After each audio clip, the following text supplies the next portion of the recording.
Assalamualaikum warahmatullahi wabarakatuh. Berdirinya saya di sini akan mempresentasikan tentang ergonomi dan alat pelindung diri. Sebelumnya, perkenalkan nama saya Wahid Nawaruddin dari 10 TAB 1. Lanjut, kita akan masuk ke daftar isi. Yang pertama ada ergonomi. Ergonomi meliputi definisi, tujuan dan manfaat, prinsip-prinsip ergonomi, serta potensi penyakit dan pencegahannya. Kedua ada alat pelindung diri yang biasa disingkat APD, meliputi definisi, pemilihan APD, dan macam-macam alat pelindung diri serta fungsinya. Lanjut ke ergonomi. Ergonomi adalah penerapan ilmu biologi manusia yang sejalan dengan ilmu rekayasa untuk mencapai penyesuaian antara pekerjaan dan manusia secara optimum. Maksudnya adalah bukan manusia yang dipaksakan untuk mencocokkan diri dengan pekerjaan, tetapi pekerjaanlah yang akan dicocokkan dengan manusia sesuai keamanan dan kenyamanannya. Contohnya, kursi akan sejajar dengan tubuh manusia agar mengurangi resiko cedera, membungkuk. Selanjutnya ada tujuan ergonomi. Tujuan ergonomi adalah merancang faktor-faktor yang ada di tempat kerja agar dapat meminimalisir efek bahaya yang timbul dan meningkatkan produktivitas supaya bermanfaat demi efisiensi dan kesejahteraan ILO. ILO adalah International Labour Organization atau Organisasi Buruh Internasional yang mengedepankan isu ketenaga kerjaan seperti hak pekerja, standar internasional pekerjaan, dan perlindungan sosial bagi seluruh pekerja. Manfaat ergonomi selanjutnya adalah yang pertama, poin A, mengurangi resiko kecelakaan saat kerja seperti penempatan tombol-tombol yang memungkinkan terjadinya salah pencet sehingga menimbulkan bahaya yang berakibat fatal. Poin B, mengurangi potensi penyakit akibat kerja. Ergonomi dapat mengurangi potensi penyakit akibat kerja seperti sakit bahu, punggung, dan pinggang. Dengan memahami sekaligus mengaplikasikan prinsip ergonomi dengan baik, maka kalian akan terhindar dari penyakit atau kecelakaan saat kerja.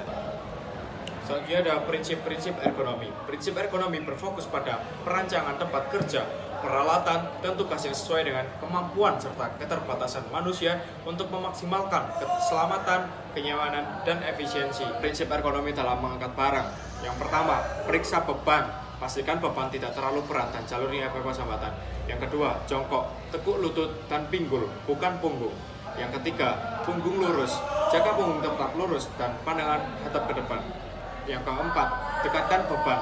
Pegang barang sedekat mungkin dengan tubuh yang sesuai dengan pusat gravitasi. Yang kelima, angkat dengan kaki. Gunakan otot paha dan bokong untuk mendorong tubuh saat berdiri. Yang terakhir, hindari memutar. Jangan memutar punggung saat membawa beban. Pindahkan seluruh tubuh dengan melangkah. Selanjutnya adalah prinsip ergonomi kemudahan akses. Fokus utamanya adalah kenyamanan dan mencegah cedera saat mengambil atau menyimpan barang. Yang pertama, zona emas akses. Tempatkan barang yang paling sering digunakan pada ketinggian antara pinggang sampai bahu.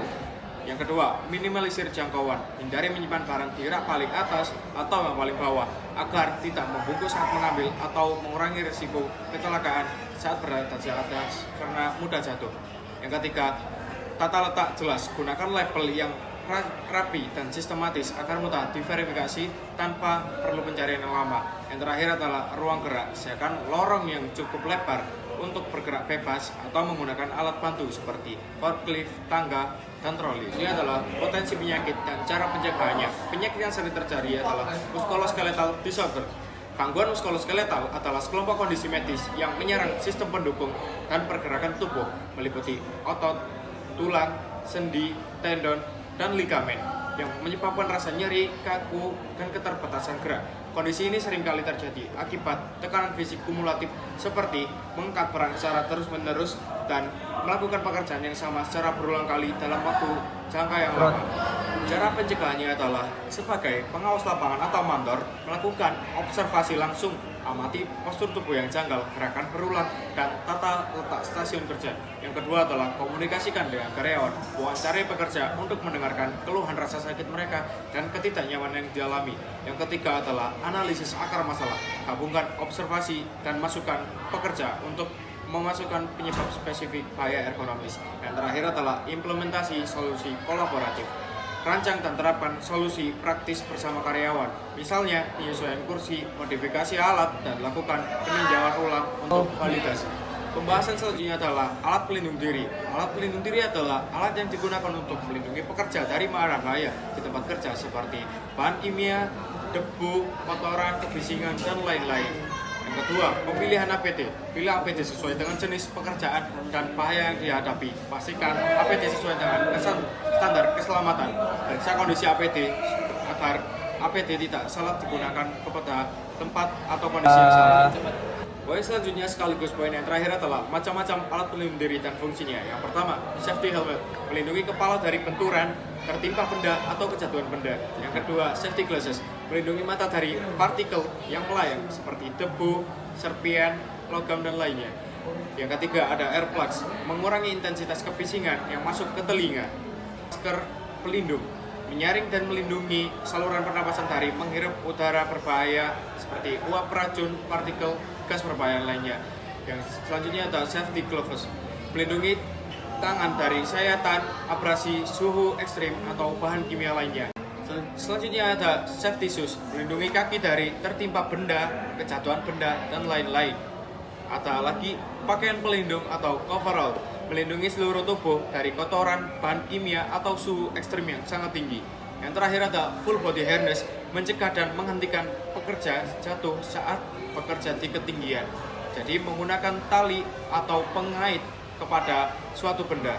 Sekian presentasi dari saya. Mohon maaf bila terdapat kekurangan atau kesalahan yang terdapat pada presentasi kali ini. Sekian, wassalamualaikum warahmatullahi wabarakatuh.